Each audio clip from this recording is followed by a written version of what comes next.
तीन भाईवार थे, ऊँटों का कारोबार करते थे, मतलब ऊँट बेचते थे और लेते थे, पर तीनों का ऐसा एक दूसरे से मुख्तलिफ था।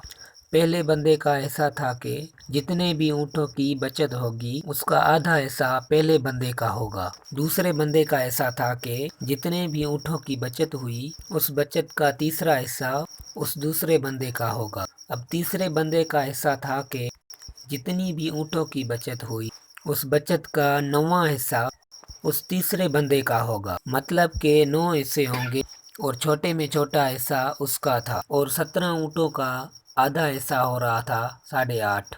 अब पहले वाले शख्स ने एतराज़ किया कि मैं ऊँट को ज़िबा नहीं होने दूंगा और ना ही ज़िबा करवा के हिस्सा लूँगा, क्योंकि मुझे ऊँट ज़िंदा चाहिए और अपना पूरा हक लूँगा, ना ज़्यादा ना कम। इसी बात पे दूसरे हिस्सेदार ने बोला, तो ठीक है, मैं भी अपना पूरा हिस्सा लूँगा। अगर आप कसर नहीं खा रहे तो मैं भी नहीं खाऊंगा।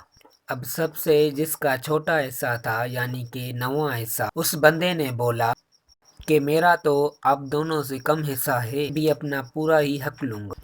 इन तीनों बंदों का बहस इतना बढ़ गया कि 4 दीवारों से बात बाहर होने लगी।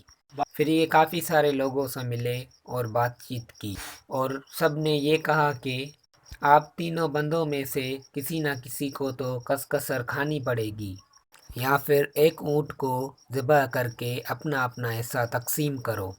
पर ये तीनों तो कसर खाने के इरादे में नहीं थे, ना ही ऊँट को ज़िबा करना चाह रहे थे।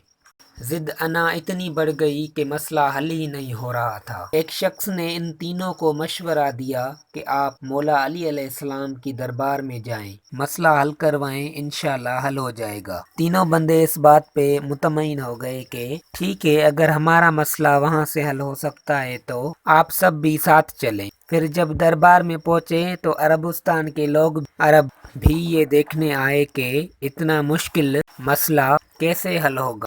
फिर जैसे ही सारा मसला मौला अली अलैहिस्सलाम के सामने बयान किया गया तो मौला अली सही ने फरमाया कि 17 ऊँट एक कतार में खड़े कर। 17 ऊँटों को कतार में खड़ा किया गया, और फिर एक शख्स को मौला अली साई ने फरमाया कि एक ऊँट हमारा भी इस कतार में खड़ा करो। फिर जब एक मजीद ऊँट कतार में खड़ा किया गया तो अब कुल मिला के ऊँटों का तादाद हो गया 18। अब उन तीन हिस्सेदारों में से एक से मौला अली साई ने पूछा कि आपका कितना हिस्सा था?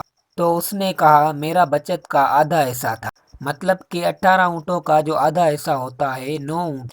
उसकी बात सुनकर मौला अली अलैहिस्सलाम ने फरमाया आप लेकर जाओ ये 9 इस कतार में से।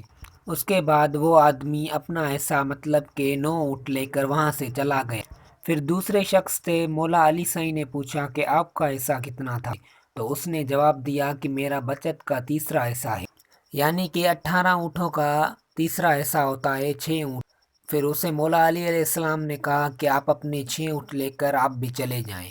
और फिर ये आदमी भी हैरान हो गया और उसने अपने 6 ऊँट उठाए और चला गया। अब बचे बाकी के 3 ऊँट। और फिर मौला अली अलैहिस्सलाम ने तीसरे आदमी से भी पूछा कि आपका हिस्सा कितना था? तो उस शख्स ने बताया कि मेरा बचत का 9वां हिस्सा है। अगर आप 18 का 9वां हिस्सा निकालेंगे तो होगा 2, यानी कि 18 का 9वां हिस्सा होता है 2। तो फिर मौला अली अलैहिस्सलाम ने उस शख्स को भी फरमाया कि तुम भी अपने 2 ऊँट लेकर जाओ इस कतार से। और फिर उस आदमी ने भी अपने हिस्से के 2 ऊँट लिए और जाने लगा। अब बचा था बाकी का 1 ऊँट, जिस पे मौला अली अलैहिस्सलाम ने एक शख्स को फरमाया कि जो ऊँट हमने अपना इस कतार में खड़ा किया था वो वापस लेकर जाओ। और यहाँ पर ये बात पूरी होती है। दोस्तों, ये एक बहुत मुश्किल मसला था जो मौला अली साई ने अपनी ज़हानत से, अपनी हिकमत अमली से ये मसला हल किया। उस वक्त के अरब जो मौजूद थे वो भी बिल्कुल हैरान हो गए इस मसले को हल होते हुए देखकर।